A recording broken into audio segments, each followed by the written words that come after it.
So for the last couple of years, probably for the last 6 or 7 years, in the afternoon, I've been getting really, really tired. I've been crashing, lots of aches and pains and injuries when I go to the gym. And I've talked about that a lot on the podcast.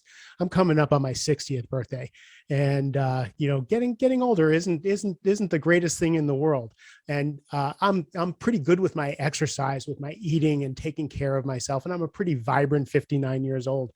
But a couple of years ago, I started hearing talk about hormone replacement therapy and testosterone. And I've always been on thyroid medicine. It's always kind of been a mystery to me. I think about the testosterone as part of, like, if you're not performing sexually, then maybe you need testosterone. And that wasn't, I'm not bragging, but that wasn't a problem for me. So I wouldn't think about that. And then I started listening about the being an entrepreneur, and really in your 50s and in your in your 40s and 50s, needing that energy, needing that sustainability to keep going at it like the younger guys. And Dr. Chris Ogilvy, who's a very close friend of mine, he's been on the show, introduced me to his friend who is a men's health doctor. And we started working together, and I went on testosterone therapy, and we upped my levothyroxine for my thyroid quite a bit. Game changer. Oh my God, what a difference. I didn't know how I was living for the past 6, 7, 8 years. I didn't know what I didn't know until it changed. So my next guest is my doctor. And by the way, this was really hard for me to do, to find someone who's sane and wise and has integrity in this business. I think is few and far between. So having Dr. Le Provost, Dr. Jean-Luc Le Provost, on my show is really something I'm thrilled with. He's a doctor of naturopath medicine. He runs the Phoenix Men's Health Center in Tempe, Arizona. And he is dedicated to helping guys like me live their best lives. Dr. Le Provost, thanks for being here. Thank you. Thank you so much for having me. I appreciate it. I'm honored to be able to help you and answer any questions you guys have. Again, I'm coming up on 60, and I'm doing this thing called mastering midlife. I'm getting a little long on the tooth for midlife, right? It's a good thing I still look pretty good, but it's getting to be a bit much. But for me to be able to keep, I'm building a business at this age, and I'm really trying to stay vibrant and stay in it. And what you've done for me is game changing. So my curiosity, let's just start from the beginning. Let's talk about your origin story. Why do you focus on men's health? Well, the reason I focus on men's health, because I've kind of I guess fell into it. Like after medical school, graduating, you're looking for a job. So while you're looking for a job, I started working at different medical centers. Some of them doing primary care, others were alternative clinic, acupuncture centers, etc. And I had a tough time, to be honest with you. Starting off, I had a really difficult time. Like, where is my place in all of this? So during those journeys, I quite frankly wasn't making enough money. I had to find some other avenues of income. And I heard about another doctor, a friend of mine, who worked at a men's health clinic, and he was making pretty good money. So I said, okay, well, I need to make some money, so let's try this out. Long story short, I ended up working at that other facility. And while I was there, it really opened up my eyes to how many guys need help. And the way this happened was because it was an erectile dysfunction clinic. So they only focused in on erectile dysfunction, which is great. And we can treat that. While I was treating their erectile dysfunction, inevitably we see a whole multitude of other conditions: heart disease, prostate cancer, depression, obesity, diabetes, multiple things. Because that's a symptom of other things going on in the body and in the mind. Absolutely. So what became so crystal clear was that these guys are sick, but they're not getting help. So these guys are sick. They're not getting help either from their doctors, or they're not seeking help for those conditions. They're only seeking help for one thing: erectile dysfunction, sex. Well, the thing that we're missing. Exactly. Because if you have all those problems, you're going to end up having sex problems, right? So whenever I saw that, I see this huge gap, right? Because as a physician, I can definitely empathize and understand. We all want to have sex. We all want to feel better. Absolutely. But the other side, of course, is, well, how about you? How about you? How's your heart, right? How is your brain? How's your body? How's your muscles? And why do you have diabetes? Where a lot of guys don't want to talk about this. So with this, I saw an opportunity. An opportunity that I saw was, okay, we can talk about sex. We can definitely talk about erections. But while we're here, why don't we have the conversation about the other things?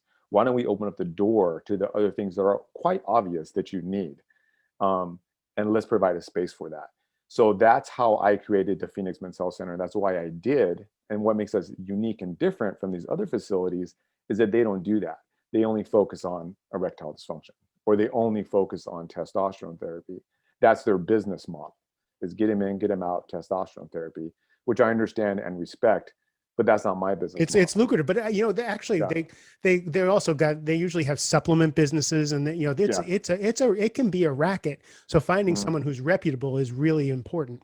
Yeah. And I think the challenge about finding that reputability is because I understand, right? We're all entrepreneurs in one way or another, and we have our certain focus, and there's a lot of value in keeping a focus. But what I've done with my focus is not testosterone therapy. My focus is men's health. So with that, now we have this opportunity to treat guys for multiple conditions that are all relevant to the same thing. It almost all comes down to your cardiovascular health, your sexual health, and your psychological health, and it's all tied together. So being an integrated medical specialist, this is where I shine, right? Because I know the alternative therapies, I know the bioidentical hormone world, and I know the primary care world. So it's a great place for guys to come in and we can put all those pieces together. And as you see, that's what we do, right? We start to just chip away and say, where does this lead? Where does that lead? What are the few things we can do to kind of bring this all together to get you back to where you want to be? A really important thing that I said, um, I really don't, hope you don't mind me commenting on this, but like you said, right now with your age and about wanting to get back into it, right? Kind of get back into the game. This is super common. This is super common. Now guys, when they're 50 or 60, they're kind of like, I'm not done. I'm not done. I have a lot more stuff to do. I have a lot more work to do. I want to make more money. I want to raise a second family. You'd be surprised how many guys are coming in and they're remarried and or now they want to have children, in their late 40s or early 50s, even 60s. And Yeah, they that's want to, crazy, but we'll leave that commentary yeah, to but the but side. it is there. And so whenever they come to me, I get excited about that. I'm like, why should we be done?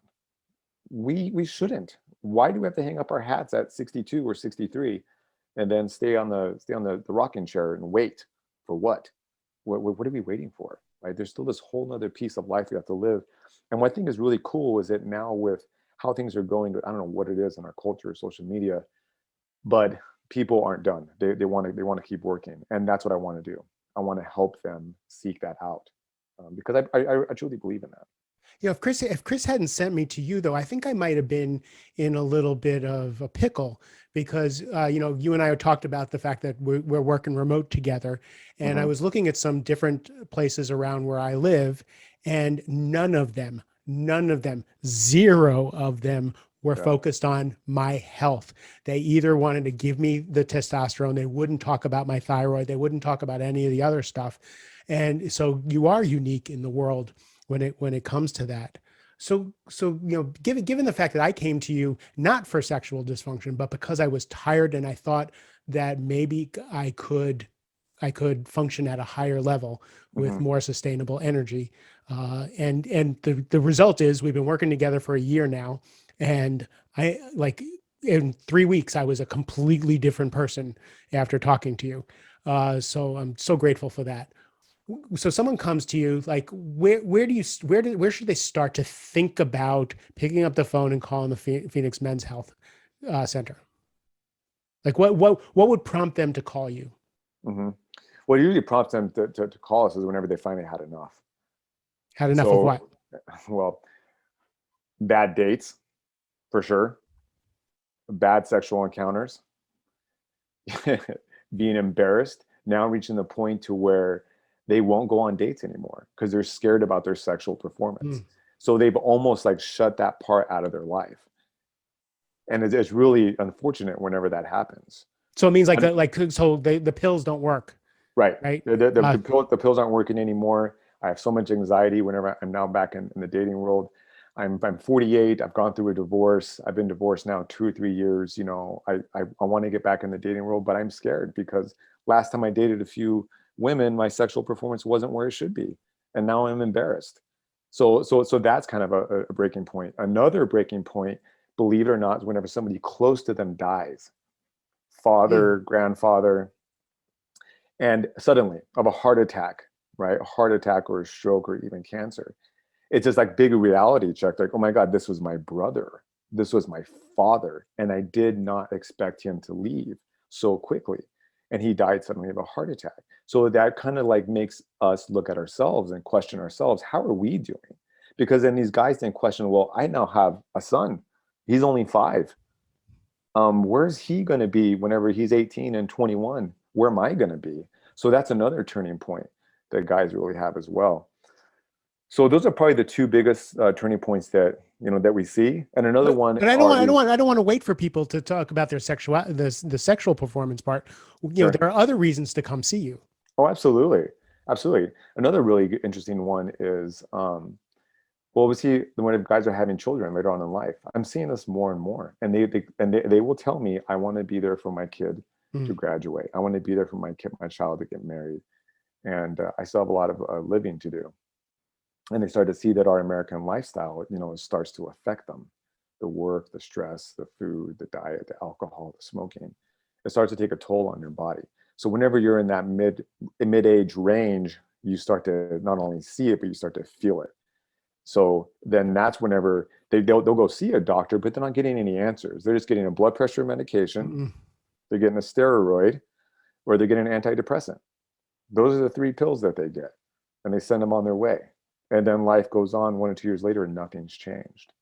So they start to get frustrated, especially when they start to see other men who are doing well.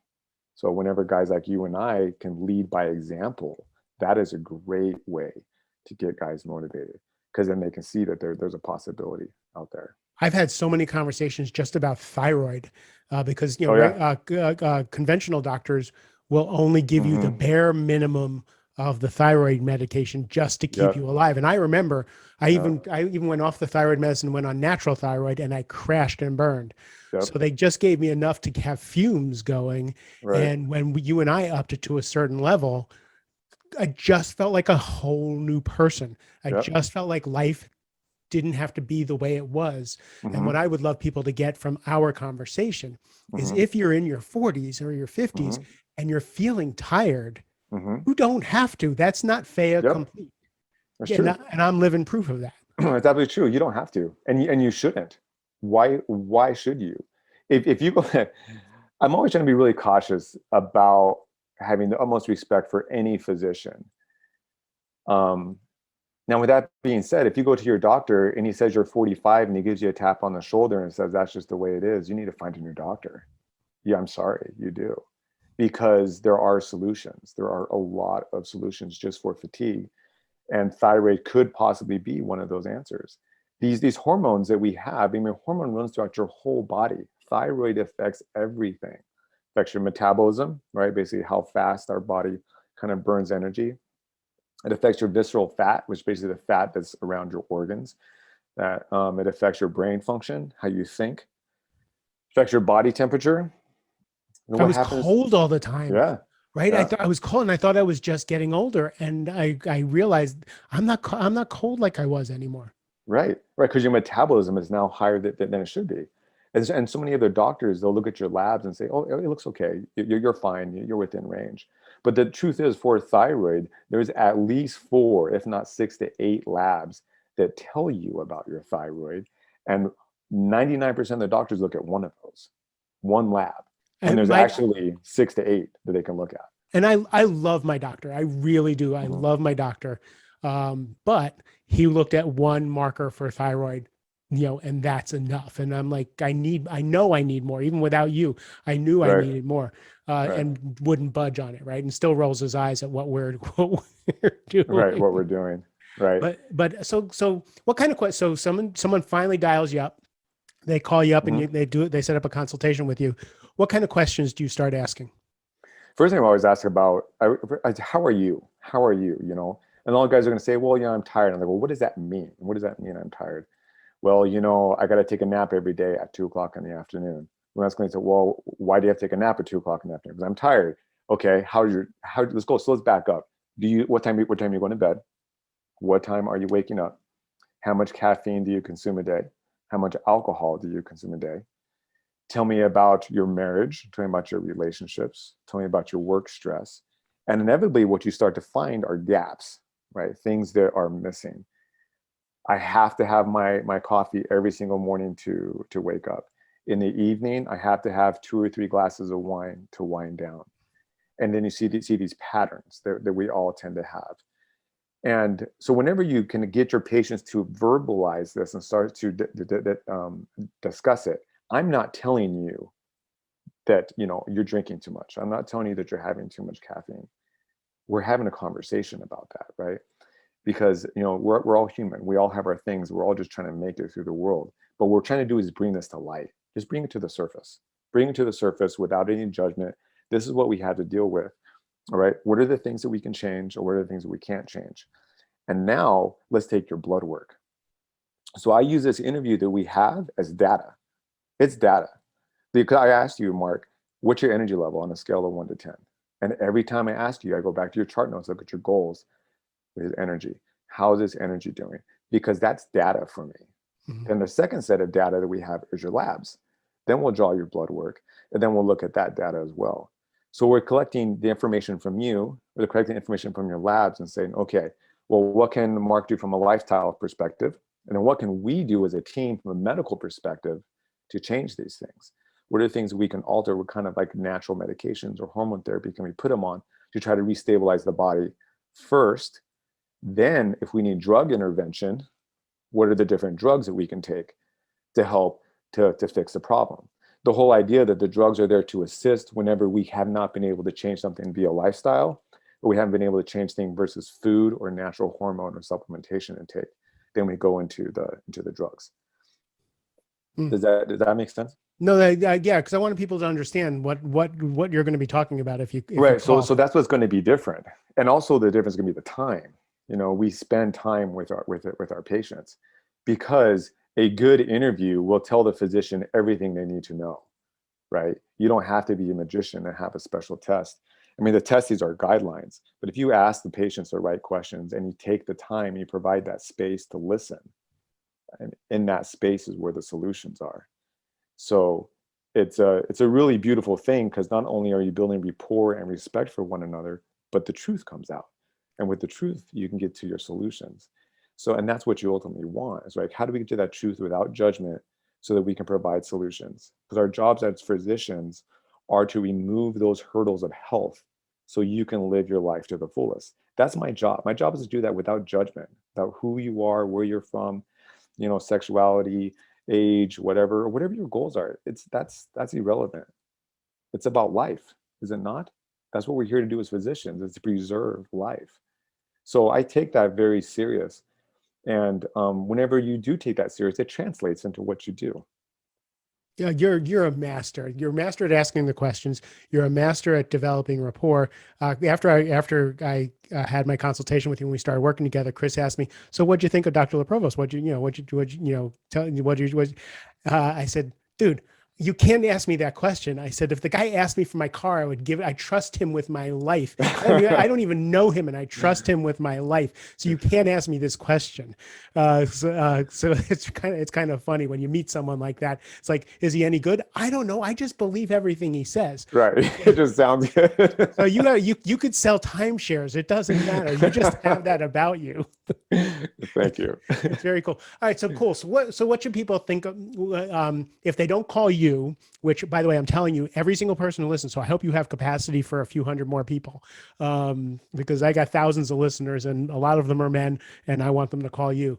But if they're looking for a men's health doctor, so they have their regular GP, we have our urologist, we have all the team of people that keep us going. Mm-hmm. What do they look for in a provider like you? I think one thing they look for is sort of integration, right? So here now in medicine, right, you've got your alternative practitioners, and then you got your MDs. So you have MDs, DOs, then you have naturopathic physicians, um, and integrated medical specialists. So there's a few terms that are thrown around. So I think it's important that people understand these terms, right? One term in particular is called integrated medicine. Another term is called regenerative medicine. Basically, you're looking for a doctor that is in this world. Either he's an MD that is trying to seek out other solutions. So there's integrated medical conferences that he goes to. And there's nothing wrong with that. You should ask your doctor, right? Are you into alternative medicine? Have you cracked open a book in the last 20 years? Yeah, exactly. Why shouldn't you ask that? Why not? This is your health. You're going in there and you're taking these pills and drugs. Why can't you ask that question about where do you go to medical conferences? What's the last research that you've done? Tell me something new that's on the edge. Why not? Why not? Because you are giving them your health, aren't you? Yeah, no, it's a total. I would Yeah, never think to grill my doctor, never in a million years, because they you hold, should. you guys hold such an Right, esteem, right? right, And you probably get more holes punched in whatever you're trying to do because you're off to the left of center right. here. But Yeah, doctors, oh my God, we're just happy that they saw us within an hour of when they said they might see us, right? So right. Right. And you can do all this stuff with respect. I always tell my patients, ask me anything you want, any questions you want, because this needs to be a relationship. And so much more can come of that. So to ask them about their integrative medical education, do they go to conferences and so forth? Because you basically need a doctor who's going to be open to some ideas, right? mm, And a perfect example is the labs, right? So if you have a doctor who's been practicing medicine for 20 years, he only looks at one lab for the thyroid. There's a lot more out there, right? So you need to ask them about someone's, well, I was thinking about thyroid. I was thinking about this. I was thinking about changing my diet. What do you think? A simple question like that. Like, hey, doc, I'm about changing my diet. What do you think? Based off of his answer, if you just listen, you're gonna know everything. So just based off his answer. If he doesn't make eye contact with you, that's maybe step one. And if he yeah. says, it's not going to work, well, that's step two. Step three, you can just politely see yourself out. Um, because I mean, you can't get around some of these obvious things we need of nutrition, exercise, sleep, low stress. If It's you if you it's fix just those, jacks are better for being a healthy human being. You can get away with it in your 20s and 30s. In sure. your 40s and 50s, you're Oh yeah, screwed if you don't get a good night's sleep. yeah. You're absolutely right. You can get away with that for years, but you reach a certain age and you can't anymore. And you Mm. can't anymore. So you have a choice to make at that time, right? Whenever we're in our midlife, I have a choice now. Do I continue to push this machine with drugs and medications that are forcing the machine to do something it doesn't want to do, or am I going to look at reality, what it is, and how do I harbor this machine? How do I tend to it? Mm. How do I take care of the life that's within it? You have a choice there. So you're going to want to find a doctor that teams up with you that feels that way as well. What are the Because red flags? what are the red flags? Like what are you looking for to know you should go running for the hills? No eye contact. The doctor doesn't make eye contact with you. He wants to keep the conversation short and brief, less than 5 minutes. You ask him a question and he doesn't listen to you. You ask him a simple question about thyroid. Like a really good question is like this: like, hey doctor, I think there might be something wrong with my thyroid. If he brushes you off, then that's a red flag, right? Because there's that's just a sign he's not going to listen to other things that you have to say. And it really is, with all due respect to him and to you, it's a waste of both your times to continue. You might as well go and find another practitioner. Yeah, because then Again, all they're good for is, if you have a sinus infection, they'll give you some yeah, antibiotics. sure, and that's fine. If you're going to an urgent care or a hospital or you need something like that, absolutely. There's a time and a place for everything. It's not that one is worse than the other. The problem is that we're trying to cram everything into the same hole. It Mm. doesn't work that way. Well, there's a lot of fantastic physicians that specialize in what they do, right? So don't come to me if you break your arm. I'm not the guy that's going to be able to help you with that. Mhm. But I am the guy that's going to be able to help you with the lifestyle. I'm going to help you with understanding about how you're going to change your lifestyle, how we're going to change our health, how can we regain some natural balance within our body so the machine can work better. I am that kind of guy. But you also paid really close attention. So like we were talking about my prostate, and you looked at Yeah. all the numbers when it came to that, and you sent me to a urologist when my numbers looked like something was happening. It's like, let's Oh go yeah. check this out. So you checked out the red flags with me Right. always. I felt like I was taken care of, and there was a safety net, because again, you're messing with your body system. You're giving over to someone like you. Right. I trust you, but someone may listen to this and go to somebody else. You have to have someone who's going, hey, look, Hmm. your prostate numbers are going up. I want you to go see a urologist and Yeah. then report back to me, get the results for me so I know what to do. So it really feels like you have a team of people paying attention to you. Absolutely. I think that's a really good point. That should be another red flag. If somebody who claims they can take care of it all, that should be a red flag, because you cannot. Because oftentimes as patients, like you said, we put our physicians on this pedestal of knowing all, right? And that they know all, and we don't. There is so much information out there, even within the world of men's health with prostates. Only men have prostates. There's still a whole nother world of specialty out there of that. So you need to interview your doctor and say, when do you refer out? Right? When do you refer out? And Good question. they should say all the time, all the time, with grace, all the time, because I do not know everything.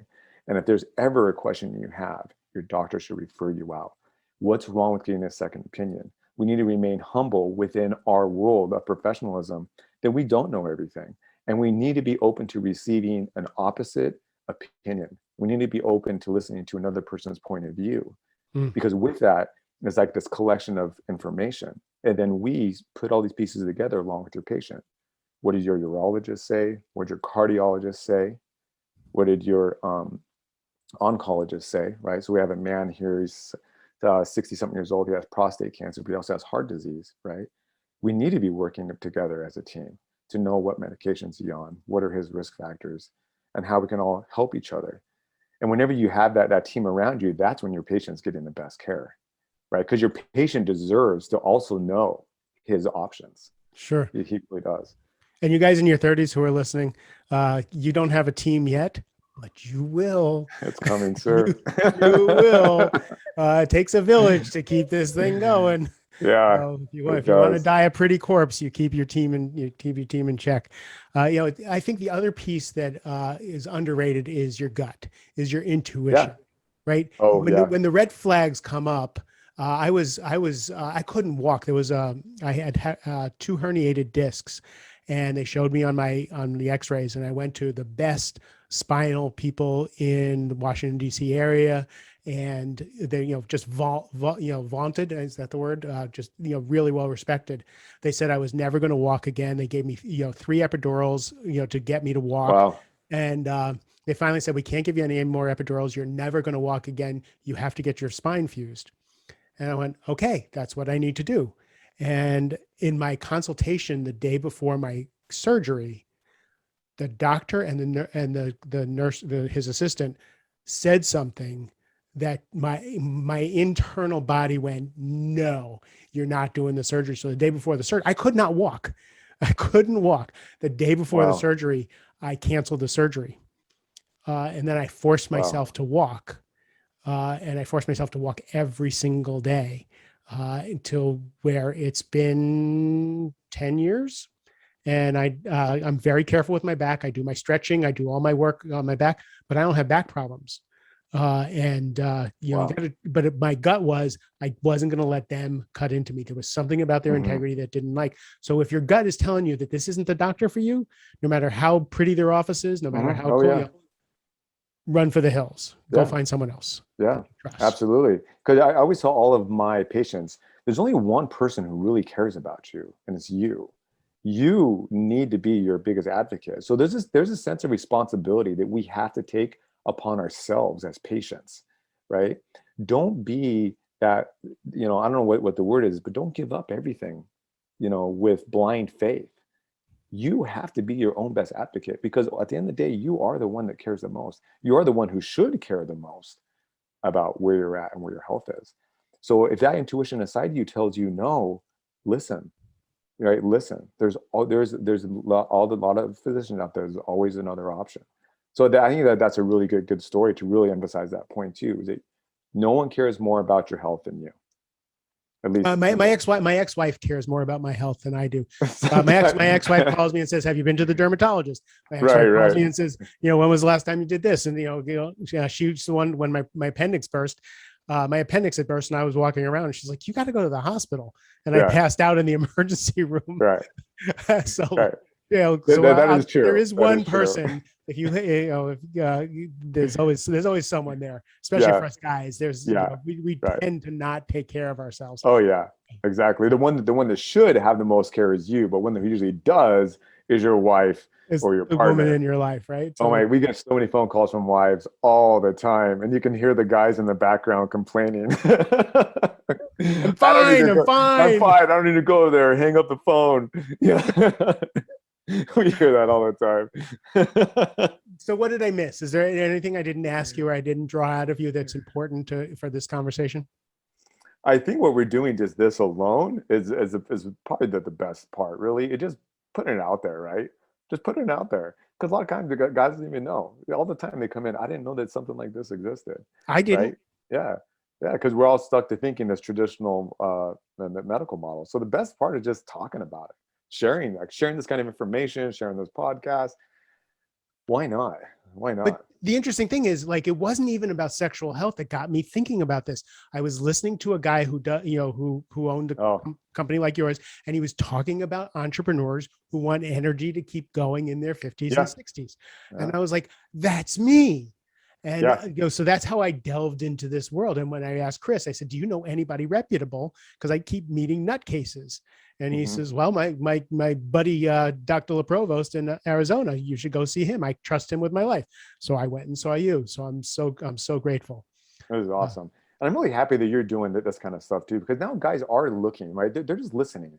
Guys are now starting to okay, there's a podcast on this. There's someone talking about that. They're more active in terms of looking and being willing to listen. And that's exactly how it's going to happen. You're going to hear one or two key things: entrepreneur, I'm a dad, I'm a diabetic, I'm this or that. There's one kind of connection, and then it kind of leads back. So it's really exciting. It's awesome. My coaching practice, I have guys in their 40s and 50s, the seasoned guys, and I'm, who've had heart attacks, who've had divorces and all that stuff. And then I got some guys in their 30s, who are just climbing the ladder, really getting successful. And I always tell them, I'm the ghost of Christmas future. Right? You're young and pretty now. You're going to have a date with your wife every single week. That'll save you half your money 10 years from now, right? And I just go, I'm pretty nasty. I'm like, dude, you're 34 years old. There's no reason I should be in better shape than you. There's just no reason for that. And they're like, what the fuck is he saying? But they listen to me. I'm like, you got to get your exercise routine up, because your body is not going to be taking care of you after 40 like it is now. So this is great. Dr. Le Provost, thank you for taking the time and doing this. I really appreciate it. Thank you. This has been great. And I'm so excited that we found good internet and good sound and everything, so we can get you to everybody. I know we did it. Thank you. Thank you so much for taking the time. I really do appreciate this. Where can people find you if they want to get in touch? PhoenixMen'sHealthCenter.com. All right. So PhoenixMen'sHealthCenter.com, or you can do phxmhc.com. is one of the best ways to find us on the internet. We're also on Instagram, of course, and we're also on Facebook. We also have a YouTube channel as well, the Phoenix Men's Health Center YouTube channel. We have a bunch of videos, informational videos on there. We can always call the office. 602. Are you doing TikTok, Dan? You're not doing TikTok? Well, I am doing TikTok. Yeah. I just got my internet girl getting me on TikTok. Like, I don't know what it is, but she told me it's cool. So I'll do it. He told me it's cool, so I'll do it. That's great. Actually, we'll put all this stuff in the show notes, so you can just click on it and go make an appointment, and then send me a message and tell me how I changed your life by introducing you to Dr. Le Provost. Dr. Le Provost, thank you again for being here. Thank you. To everybody else, your time and attention is precious to me. I love you for listening. Have a great rest of the day.